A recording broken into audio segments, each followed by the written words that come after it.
Hi friends, welcome back to new video. ఈరోజు మనము తెలంగాణ రాష్ట్రంలోని మహాజాతర అయినటువంటి సమ్మక్క సారలమ్మల దేవాలయాలకైతే వెళ్తున్నాము. అది ఎక్కడ ఉంది అనేది మీకు చెప్తాను. అది ములుగు జిల్లా తాండ్వాయి మండలము మేడారం అనే గ్రామంలో ఈ వనదేవతల యొక్క గుడి అనేది ఉంటుంది. అక్కడికైతే వెళ్తున్నాము. అది చాలా ప్రతిష్టమైనది, చాలా మహిమగల అమ్మవార్లు. కంపల్సరీగా మీరు కూడా విజిట్ అవ్వండి. అది కూడా ప్రతి 2 సంవత్సరాలకు ఒకటి మహాజాతర, ప్రతి సంవత్సరానికి ఒకటి చిన్న జాతర జరుగుతుంటుంది. అది మాత్రం తెలంగాణలో చాలా అంటే చాలా పెద్ద జాతర. మనము ఇప్పుడు ఎక్కడి నుంచి ఈ మేడారం అనే గ్రామానికి ఈ అమ్మవార్ల దర్శనానికి ఎలా చేరుకోవాలనేది చూస్తే, ఫస్ట్ ఆఫ్ ఆల్ మేము ఇక్కడ దగ్గరలోనే ఉంటాము. మేము టెంపుల్కి 150 కిలోమీటర్లు మేము కొత్తగూడెంలో ఉంటాము. కొత్తగూడెం నుంచి అయితే మేము వయా ఇల్లందు వెళ్ళాము. యాక్చువల్గా మనకి 2 రూట్లు ఉన్నాయి. అంటే భద్రాచలము, మనుగూరు, కొత్తగూడెము ఈ చుట్టుపక్కల ఉన్నటువంటి ప్రాంతాలు ఉన్నవాళ్ళు మీరు మ్యాక్సిమం ఎలా రావాలి అంటే, డైరెక్ట్ వెహికల్ ఉంటే ఓన్ వెహికల్లో వయా ఏటూరు, బయ్యారం, ఏటూరు, నాగారం అట్లా మీరు పసరా చేరుకుంటే అక్కడ నుంచి 20 కిలోమీటర్ల దూరంలో మనకి మేడారం అనే గ్రామం ఉంటుంది. అక్కడ మన టెంపుల్స్ అనేటివి ఉంటాయి. అక్కడికి అలా రావచ్చు. ఒకవేళ మీరు కనుక ఇటు ఖమ్మం, వరంగల్ ఈ ఏరియాలో ఉంటే కనుక, అంటే మదిర, ఖమ్మము, విజయవాడ ఇలాంటి ఏరియా వాళ్ళు ఉన్న వాళ్ళైతే ఓన్ వెహికల్ ఉంటే మాత్రం మీరు డైరెక్ట్గా అయితే వచ్చేయవచ్చు. మీ డిపెండింగ్ ఆన్ మీ యొక్క అక్కడ లొకేషన్ని బట్టి మీరు గూగుల్ మ్యాప్స్ని యూజ్ చేసేసుకుని అయినా రావచ్చు. మేడారం అనే గ్రామం సమ్మక్క సారక్క టెంపుల్ అని కొడితే వస్తుంది. అక్కడికైతే వచ్చేయవచ్చు. ఒకవేళ మీరు నియర్ బైగా బెస్ట్ అంటే ఒకవేళ ట్రైన్లో రావాలి దూరం ఉన్న వాళ్ళు అనుకుంటే మాత్రము మీరేం చేయండి అంటే, డైరెక్ట్గా ట్రైన్లో వరంగల్ దాకా వచ్చేయండి. వరంగల్ నుంచి తక్కువగా మనకి అంటే ఖర్చు కూడా తగ్గుతుండే. ఓన్ వెహికల్ లేని వాళ్ళు మాత్రమే వరంగల్లో వచ్చేసి అక్కడ ట్రైన్ దిగేస్తే మీకు అక్కడ డైరెక్ట్ ట్రైన్స్ మనకి బస్సులు అవైలబుల్లో ఉంటాయి. డైరెక్ట్ మేడారంకి బస్సులు అవైలబుల్లో ఉంటాయి. అట్లా బస్సు ఎక్కైనా వచ్చేయవచ్చు. అది డిపెండింగ్ ఆన్ అది మీ వెసులుబాటుని చూసుకోండి. ఒకవేళ హైదరాబాద్ నుంచి వచ్చేటప్పుడు అయితే మాత్రం నో వర్రీ, డైరెక్ట్ మీరు మేడారంకి కొన్ని స్పెషల్ బస్సులు అయితే పెడతారు. అంటే మహాజాతర జరిగినప్పుడు మాత్రమే పెడతారండి, మిగతా టైంలో అయితే పెట్టరు. మీరు అలా కూడా ప్లాన్ చేసేసుకొని ఒకవేళ ఓన్ వెహికల్ ఉంటేనేమో ఓన్ వెహికల్లో వచ్చేయండి. లేకపోతే సేమ్ చెప్పినట్టే దగ్గరలో ఉన్నటువంటి మనకి వరంగల్ వచ్చేయండి. వరంగల్లో దిగేయండి. ఒకవేళ ట్రైన్ వచ్చినా బస్సు వచ్చినా సరే అట్లా అక్కడ దిగేసి మీరు అక్కడ నుంచి షార్ట్కట్గా మనం వేరే బస్సు ఆల్టర్నేటివ్ అంటే డైరెక్ట్ బస్సు దొరకకపోతే ఆల్టర్నేటివ్ బస్సు ద్వారా కానీ, లేకపోతే ఏమైనా వెహికల్స్ అవైలబుల్లో ఉంటే అక్కడ ఏమైనా రెంట్కి దొరుకుతాయి. రెంట్ ఏమైనా ఉంటే అక్కడ నుంచి కూడా మనం ఎలా మేడారం అయితే చేరుకోవచ్చు. మేడారం చేరుకోగానే మనకు వచ్చేసి ఇక్కడ కొంతమంది వన్ డే బిఫోరే వచ్చేస్తారు. అంటే మొక్కులు తీర్చుకునే వాళ్ళు ఉంటారు కదా, మేకల్ని కోయటం కానీ, లేకపోతే ఇట్లా కోళ్ళు కోసుకొని ఎంజాయ్గా ఉండాలి, గడపాలి, అమ్మవారి దగ్గర ఉండాలి, ఎంజాయ్ చేయాలి అనుకునే వాళ్ళు మాత్రం వన్ డే బిఫోరే వచ్చేస్తే బెస్ట్. ఇంకోటి ఇప్పుడు మహాజాతర సమయం ఫిబ్రవరి నెల కాబట్టి ఫుల్ రష్ ఉంటుంది. మెయిన్గా వీకెండ్స్లలో మెయిన్గా హాలిడేస్ ఉన్నప్పుడు మాత్రం సండే కానీ సాటర్డేస్ కానీ కంపల్సరీ అండి. మీరు చిన్నపిల్లలు ఉన్న వాళ్ళైతే కొంచెం వీకెండ్లో రావడానికి ట్రై చేయకండి. ఎందుకంటే చాలా అంటే చాలా దూరము. ఇక్కడ మీకు కనిపిస్తుందా, మేడారం ఇంకా 3 కిలోమీటర్లు ఉంది. మనకి ఫుల్ సెక్యూరిటీ ఉంటుందండి, ఫుల్ పోలీసులు ఉంటారు. వాళ్ళ కంట్రోల్లోనే ఉంటాం మనం కూడా. వాళ్ళు మనకి డైరెక్ట్గా టెంపుల్ దగ్గరికి అయితే పోనీయటం లేదు. అంతా వాళ్ళు ట్రాఫిక్ జామ్ ఎక్కువ అవుతుందని చెప్పి మనకి షార్ట్కట్ రూట్స్ ద్వారా అంటే చుట్టూ తిప్పుకుంటూ టెంపుల్ దగ్గర తీసుకెళ్తున్నారు. అది కూడా టెంపుల్కి దగ్గరలో వెళ్ళటం లేదు. ఇక్కడ చూడండి, గద్దెలకు దారి అని చెప్పి మన లెఫ్ట్ సైడ్ రాసి ఉంది కదా, అలా అన్నమాట. అలా మనకి ఊరంతా తిప్పుతూ తీసుకెళ్తున్నారు. ఎందుకంటే వాళ్ళు కూడా ట్రాఫిక్ జామ్ అనేది జరగకూడదు కదా, అందుకని వాళ్ళు అలా ప్లాన్ చేశారు. మీరు కూడా చూసుకోండి, ఏ ఇబ్బంది పడకండి. వచ్చినా కూడా చాలా ఇబ్బంది అవుతుంది ఒక్కోసారి ఉండడం. చిన్నపిల్లలతో ఉన్నప్పుడు మాత్రం చాలా ఇబ్బంది అవుతుంది. ఇదే అండి మనకు కనిపిస్తుంది మెయిన్ ఎంట్రెన్స్.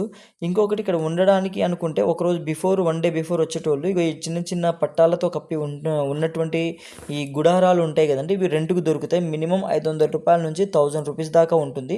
వన్ డే నైటే వచ్చేసి ఉండాలి, మంచిగా ఎంజాయ్ చేయాలి అనుకునే వాళ్ళైతే, దూరం నుంచి వచ్చేటోళ్ళు అయితే అట్లా ప్లాన్ చేసేసుకోండి. ఇగో ఇది కనిపిస్తుంది కదా, ఇదే మన ఎంట్రన్స్ అన్నమాట. దీనికి ఇక్కడ దాకే మన ప్రైవేట్ వెహికల్స్ ఎవరైనా వచ్చినా సరే ఇక్కడ దాకే వస్తాయండి. లోపలికి పోలీసులు అలో చేయటం లేదు, ఎందుకంటే రష్ ఎక్కువ ఉండడం వల్ల లోపల ట్రాఫిక్ అయిపోతుందని చెప్పి పంపడం లేదు. ఇక్కడ నుంచి మనకి ఆటోలో హైర్ చేసుకోవాలి. మనిషికి 20 రూపాయలు తీసుకుంటున్నారండి. పర్ హెడ్ 20 రూపీస్, వెళ్ళడానికి రావడానికి 20 రూపీస్. 1 కిలోమీటర్ 1.5 కిలోమీటర్స్ దాకా ఉంటుంది. ఇంకొకటి ఇక్కడ కనిపిస్తుందా మీకు లెఫ్ట్ సైడ్ ఉసుక టైపు, అది యాక్చువల్గా జంపన్న వాగు. చాలా హెవీ ఫ్లో ఉంటుంది. బట్ ఇప్పుడు ఏంటంటే అది నీళ్లు వదలలేదు, అది వదిలినప్పుడు మాత్రమే మనకి ఆ నీళ్ళని చూడగలం. వర్షాకాలం అయితే చాలా హెవీగా ఉంటుంది. మళ్ళీ జాతరకి మెయిన్గా ఉన్నటువంటి 3 రోజులు అంటే సమ్మక్క అమ్మవారిని తీసుకొని రావడం ఒకరోజు, సార్లక్క అమ్మవారిని తీసుకొని రావడం ఒకరోజు, మళ్ళీ పగిడిద్ద రాజుని తీసుకొని రావడం ఒకరోజు. అలా ఆ 3 రోజులు మాత్రం ఆ వాటర్ని రిలీజ్ చేస్తారు. అది కూడా స్పెషల్గా ఈ మేడారం ఊర్లో ఉన్నటువంటి అయ్యగారులే ఉంటారు. స్పెషల్గా అయ్యగారులు అంటూ ఏమీ ఉండరు. ఆ జాతరకు ఆ వనదేవతలకు పూజలు చేస్తున్నటువంటి ఆ అయ్యగారు పాత పురాణం వాళ్ళ వంశపారంగా ఎవరైతే ఉంటారో వాళ్ళు మాత్రమే అది అమ్మవార్లను తీసుకొని గద్దెల దగ్గరికి తీసుకొని రావడం అంటాము. అది తీసుకొని రావడం ఉంటుంది. మెయిన్గా గద్దెల దగ్గర తీసుకొని రావడం అంటే ఏమీ ఉండదండి. పసుపు కుంకుమ అనేది చిలకల గుట్ట దగ్గర ఉంటుంది. అది మన జన్మస్థలం అన్నమాట అమ్మవారిది. అక్కడ నుంచి మనకి తీసుకొని వస్తారన్నమాట. ఇగో వెళ్తున్న దారిలో చూస్తూ ఉండండి, అన్ని చిన్నపిల్లలకి కొనుక్కోవడానికి మంచిగా సామాన్లు అమ్ముతున్నారు. ఏ ఇబ్బంది ఉండదండి. కానీ చిన్నపిల్లలు మెయిన్గా జాగ్రత్త అండి, ఎందుకంటే చిన్నపిల్లలు అనేవి చాలా అంటే చాలా జాగ్రత్త, తప్పిపోతూ ఉంటారు. పిల్లల కోసం ఆడుకోవడానికి కూడా వాళ్ళు అక్కడ మనకి తిరణాల టైప్ పెట్టుకున్నారు. ఇగో ఇక్కడ చూడండి, యాక్చువల్గా మనం స్ట్రేట్ వెళ్ళాలి, బట్ స్ట్రేట్ పోలీసులు వెళ్ళనివ్వటం లేదు, ట్రాఫిక్ ఎక్కువైపోతుందని. ఇక్కడ రైట్ సైడ్ తిరిగాము కదా, రైట్ సైడ్ నుంచి స్ట్రేట్కి వెళ్తే ఇగో క్యూ లైన్కి దారి అని అక్కడ బోర్డు కనిపిస్తుంది కదా, స్ట్రేట్ వెళ్ళాలి. ఇగో రైట్ సైడ్ ఉన్నది హరిత హోటల్ అండి. అది ఆ హోటల్లో కూడా ఎవరైనా ఉండి ఒక రూమ్ అవైలబుల్ ఉంటే మీరు స్టే చేయాలి అనుకుంటే చేయవచ్చు. ఆ రైట్ సైడ్ ఉండేది. ఇంకొకటి ఇంకా ఇలాగనే కొంచెం ముందుకు పోతే మనకు అక్కడే ఆర్టీసీ బస్ స్టాండ్ ఉంటుందండి.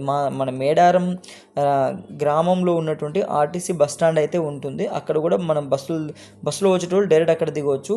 ఇంకొకటి ఇగో ఈ టెంపుల్కి మేము హోటల్ అక్కడ ఆటో దిగేసాము. ఆటో దిగిన తర్వాత ఇక స్ట్రేట్కి వెళ్తే మనకి టెంపుల్ అన్నమాట.